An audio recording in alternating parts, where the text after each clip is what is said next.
اب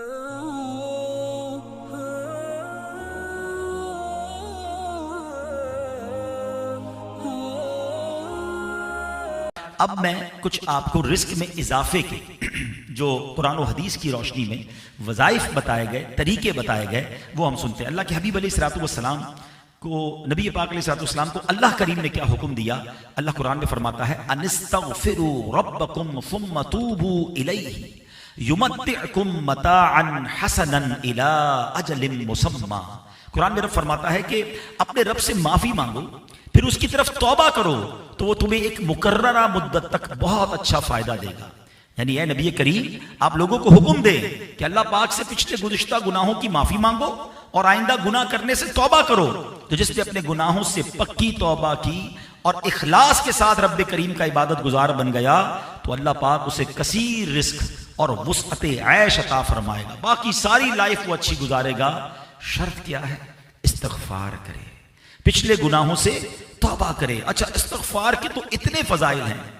نبیوں نے، حضرت ہود علیہ السلام، حضرت نوح علیہ السلام، جب انہوں نے اپنی قوم کو نصیحت کی نا، لوگ آتے تھے ہم بڑے پریشان ہیں، ہمارے کاروبار نہیں چل رہے، تو قرآن کی آیتیں اتری کہ استغفار کرو، رب تمہارے کاروبار میں برکت ڈال دے گا، رب تم پر بارشیں بھیجے گا، تمہارے باغات پھلیں گے پھولیں گے۔ There is only one condition کہ توبہ کر لو، اللہ کو راضی کر لو۔ اب یہ گواہیاں کس کی ہیں؟ انبیاء کی گواہیاں ہیں۔ انہوں نے اپنی قوم کو کہا کہ رزق میں برکت چاہتے ہو تو توبہ کرو، استغفار کرو۔ ہم کیا کر رہے ہیں؟ ہم الٹا راستہ ڈھونڈتے ہیں، کوئی گیمبلنگ کی طرف جاتا ہے، کوئی جوئے کی طرف جاتا ہے، کوئی سود کی طرف جاتا ہے، کوئی جناب کوئی غلط کام کر کے کسی طریقے سے بس پیسے کمانے کی طرف جا رہا ہے۔ یہ رانگ وے ہے۔ اللہ نے راستہ قرآن میں دے دیا ہے کہ استغفار کر لو، توبہ کر لو، اللہ کو راضی کر لو، وہ تمہارے پر رزق کے دروازے کھول دے گا۔ اچھا، ہم تو مسلمان ہیں نا، ہمارا ایمان کیا ہے کہ رزق دینے والا کون ہے؟ رب ہے، رازق ہے نا، اس کو راضی کر دیں گے تو وہ ہمیں رزق کے دروازے کھول دے گا۔ ہم اس کو ناراض کر کے کوشش کر رہے ہوتے کہ رزق بڑھ جائے، نہیں بڑھے گا۔ ٹائم بینگ لگتا ہے آپ کو ملٹیپلائی ہو گیا ہے، جھوٹ بول کر، سود کا کام کر کے، غلط کام کر کے، دھوکہ دے کر، اینڈ آف دا ڈے آپ اس کا لاس ہی دیکھیں گے، اس کی برکت ختم ہو جائے گی، اس کا سکون ختم ہو جائے گا، کیونکہ رب کو ناراض کر کے آپ اپنے اوپر رزق کے دروازے کشادہ نہیں کر سکتے۔ اے میرے پیارے اسلامی بھائیوں، پیارے آقا علیہ الصلوۃ والسلام نے ایک اور جگہ فرمایا، جس نے استغفار کو اپنے اوپر لازم کر لیا، اللہ پاک اس کی ہر پریشانی دور فرمائے گا اور ہر تنگی سے راحت عطا فرمائے گا اور اسے ایسی جگہ سے رزق عطا فرمائے گا جہاں اس کا گمان بھی نہیں ہوگا۔ تو ہم کتنا استغفار پڑھتے ہیں۔ اچھا، ایک مرتبہ سیدنا حسن بصری رحمۃ اللہ تعالی علیہ کا بڑا انٹرسٹنگ واقعہ ہے۔ ایک شخص آیا، اس نے کہا حضور بارش نہیں ہو رہی، آپ نے فرمایا استغفار پڑھو۔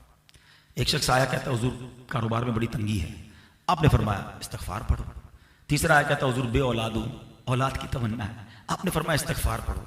چوتھا آیا، کہتا ہے حضور زمین ہے لیکن پیداوار نہیں دے رہی، فصل نہیں اگ رہی، آپ نے فرمایا استغفار کرو۔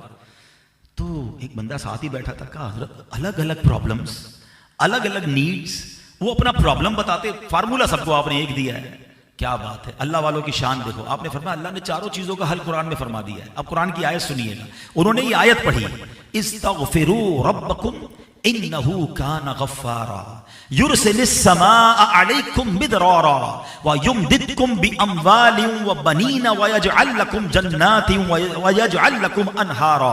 اللہ نے کیا فرمایا؟ اپنے رب سے معافی مانگو، استغفار کرو، بے شک وہ بڑا معاف فرمانے والا ہے، تم پر شراٹے کا می بھیجے گا، موسلا دار بارش بھیجے گا، کھیتیاں اگ جائیں گی، اور مال اور بیٹوں سے تمہاری مدد کرے گا۔